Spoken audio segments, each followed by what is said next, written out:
What does wearing a mask have anything to do with eating meat? Stay tuned. We're going to talk about it.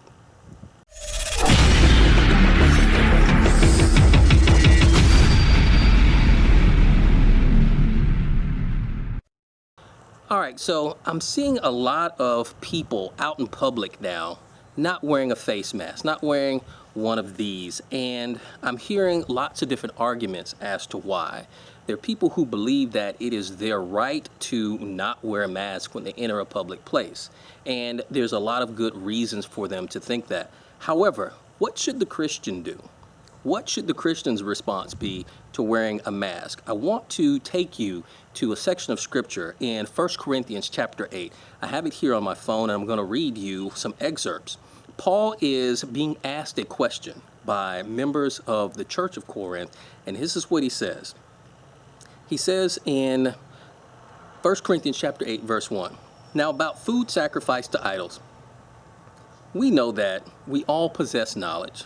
But knowledge puffs up while love builds up. Those who think they know something do not yet know as they ought to know. But whoever loves God is known by God.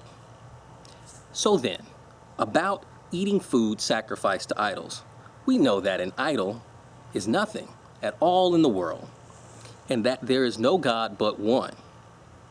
So, we know that an idol is nothing." Now let's drop down to verse 9. Paul says, "Be careful, however, that the exercise of your rights does not become a stumbling block to the weak." And he's telling the people, whether you eat meat or don't eat meat is not so much about you, but how it affects other people. And so then we're going to go down to verse 13, if I recall.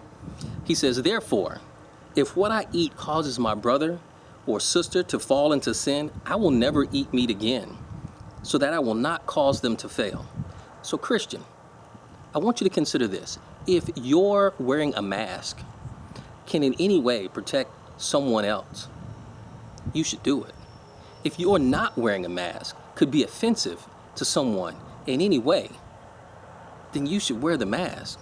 If there's a remote possibility that you can keep someone healthy and safe, perhaps even save a life, this is not so much about your rights.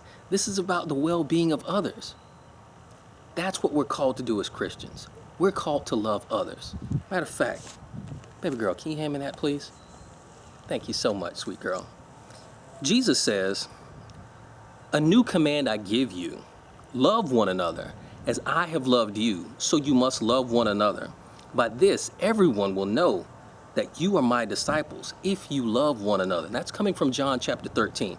So as Christians, we are commanded to love one another. We're commanded to love others. We're commanded to sacrifice. So if wearing a mask is not comfortable for you, I totally understand. But consider others and consider how your actions can affect others. Consider how your actions can show love to others and how your actions can show obedience to Christ.